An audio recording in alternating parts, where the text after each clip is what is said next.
Mystery thriller जीत घोष। आज की कहानी जो मैं आप लोगों को सुनाने जा रहा हूँ, ये कहानी अचानक एक दिन जब हम दोस्त लोग जो है कॉलेज में बैठ के गप्पे लड़ा रहे थे, तभी जो है एक दोस्त ने जो है ये कहानी बताना ये शुरू किया था।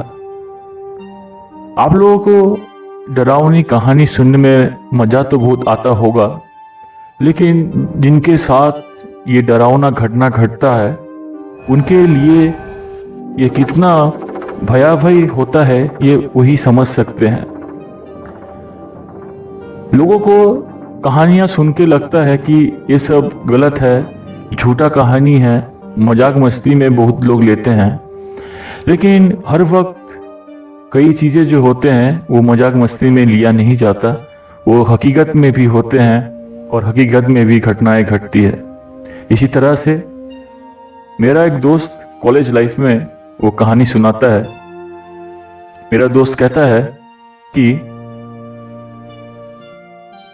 जब वो स्कूल में पढ़ता था तो उसे ट्यूशन के लिए अपने गांव से जो है थोड़ा दूर जाके ट्यूशन पढ़ने के लिए जाना होता था।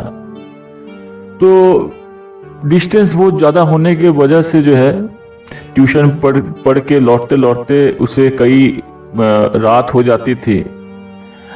और रात मतलब उतनी भी रात नहीं, जनरली रात के 8-9 बज जाते थे।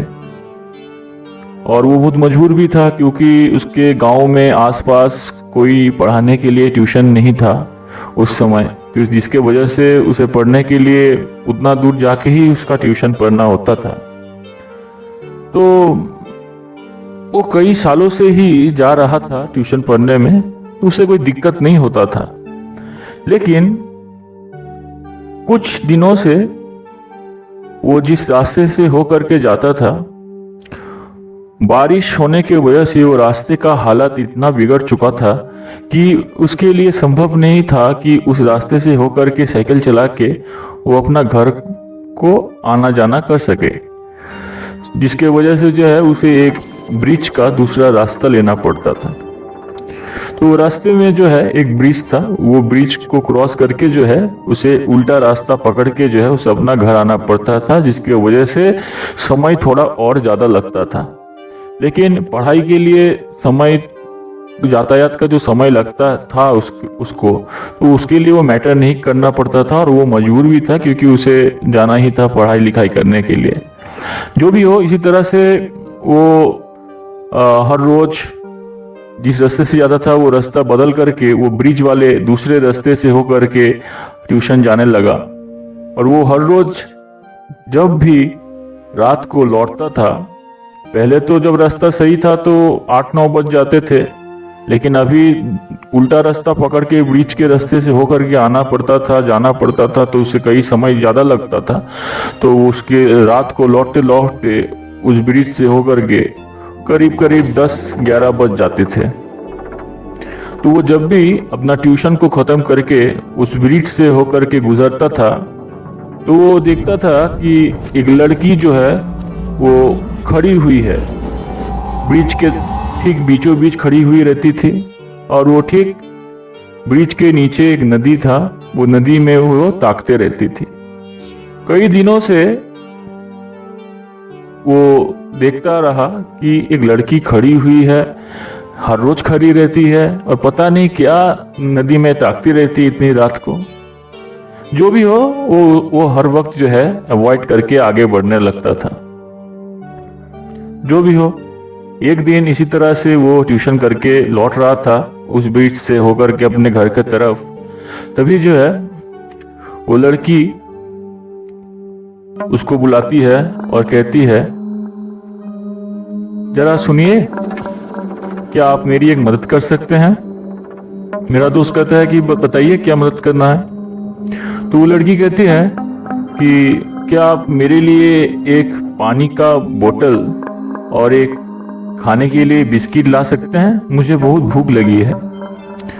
तो मेरा दोस्त सोचता है कि शायद ये लड़की भूखी होगी पैसे वैसे होंगे नहीं इसके पास, तो लड़की ही तो है, मदद कर ही देता हूँ, और वैसे भी एक बोतल पानी और बिस्कुट ही तो मांगा है। तो मेरा दोस्त बीच से थोड़ा उतर के नीचे में एक पास ही में दुकान था, वहां से एक बोतल पानी और एक बिस्किट का पैकेट ले आता है और वो लड़की को दे देता है। वो लड़की पानी पीती है और बिस्किट भी खाती है और थैंक यू बोलती है।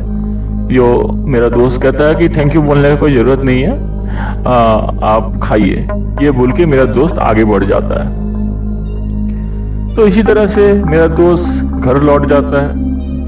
घर लौटने के बाद वो खाना पीना खा के बिस्तर में लेटता है, और बिस्तर में लेटने के बाद वो बहुत ही बेचैन होने लगता है। वो सोचने लगता है कि ऐसा क्या हुआ, इतनी सुंदर सी लड़की, इतनी अच्छी देखने में है, उसका पहनावा भी इतना अच्छा है, ऐसे लग रहा है कि अच्छी घर की लड़की है, फिर क्यों वो हर रोज इतना रात को जो है उस ब्रिज में खड़ी होकर के नदी में ताकती रहती है, और इतने सारे लोग जा रहे थे तो उसने मुझे ही क्यों बुलाया और बिस्किट और पानी मांगा।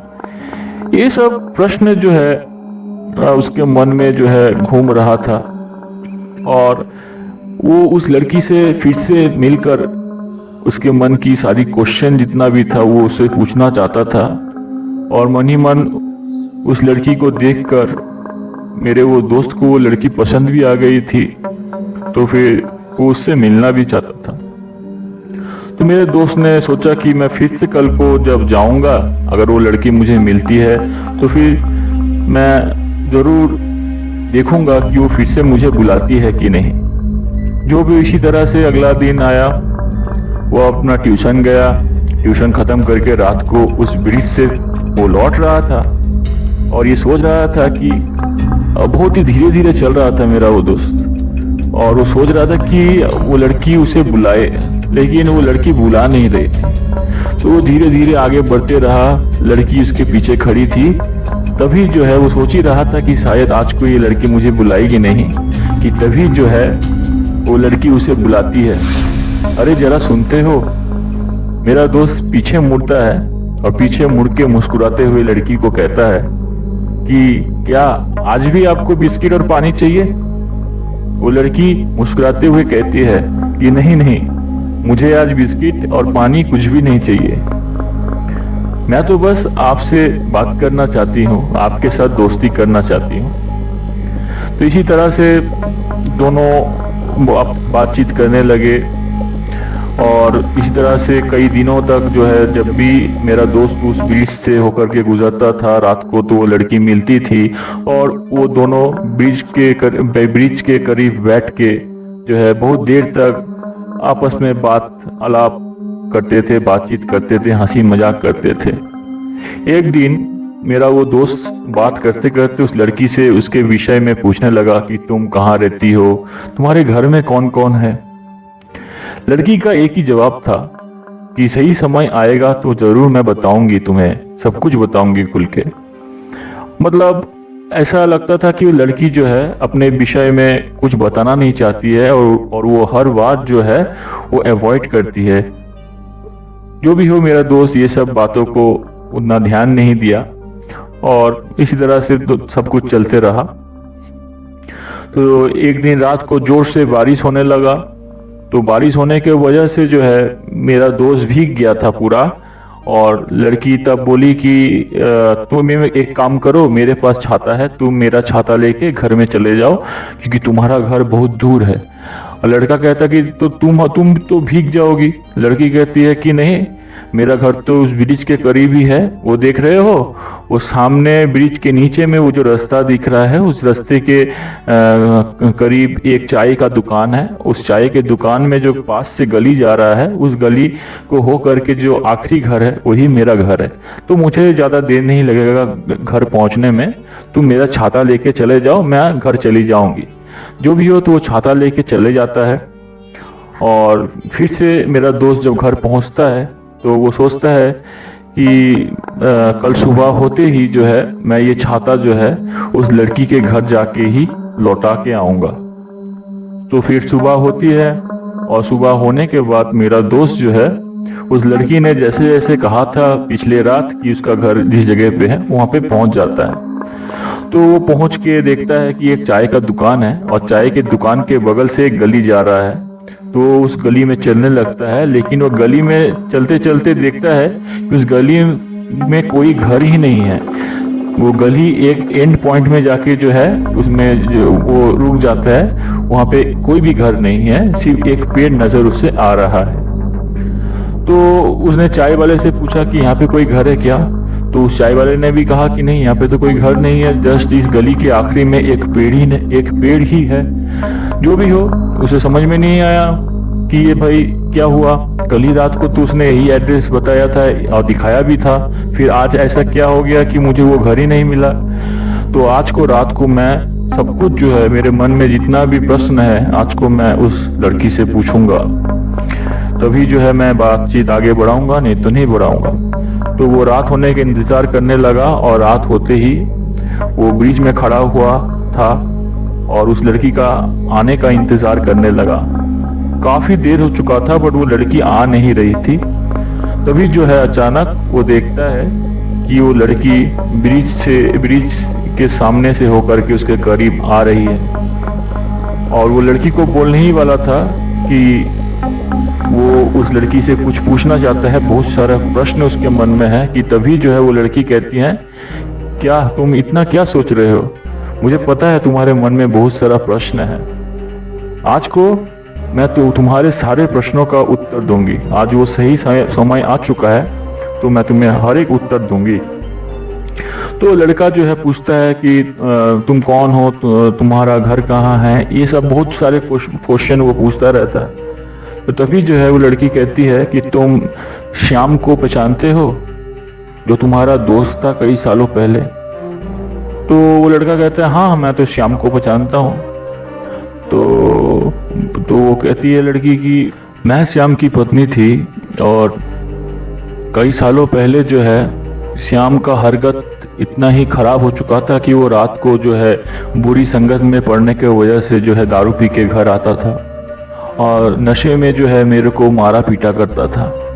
इसी तरह से एक दिन मुझे श्याम ने इतना मारा कि मैं अपने प्राण से ही हाथ धो बैठी और मैं मर गई। इसी तरह से उसने जो है मेरा डेड बॉडी को जो है एक पेड़ के नीचे में दफन कर दिया और मेरा सही से जो है उसने जो है देह संस्कार भी नहीं किया, जिसके वजह से आज भी जो है मेरी आत्मा जो है भटक रही है इधर उधर। मेरी आत्मा को शांति नहीं मिल रही है।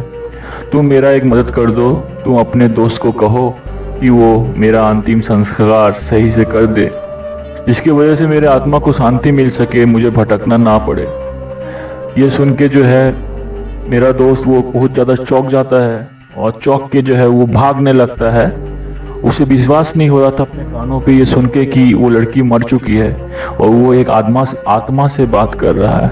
जो भी हो, वो दौड़ते दौड़ते जो है पुलिस स्टेशन पहुंचता है और पुलिस स्टेशन पहुंच के वो ये घटना का खुलासा करता है और अपने दोस्त को जो है कानून के हवाले चढ़ा देता है। और फिर उस लड़की के बताए हुए अनुसार उस पेड़ के नीचे में जाता है और उस पेड़ के नीचे में जाकर के जो है उस लड़की का डेड बॉडी को निकाल के उसका देह संस्कार, अंतिम संस्कार को सही से किया जाता है, जिससे उसके आत्मा को शांति मिल सके।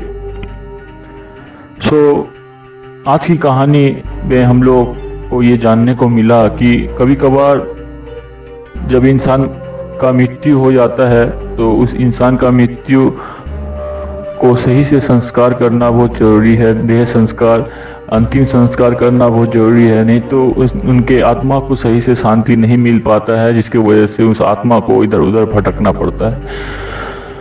ये कहानी अगर आपको पसंद आए तो जरूर चैनल को सब्सक्राइब कर दीजिए और इसी तरह के कई और रहस्यमय कहानियों को सुनने के लिए चैनल के साथ बने रहिए और अपने दोस्तों के साथ भी शेयर कर दीजिए। Thank you.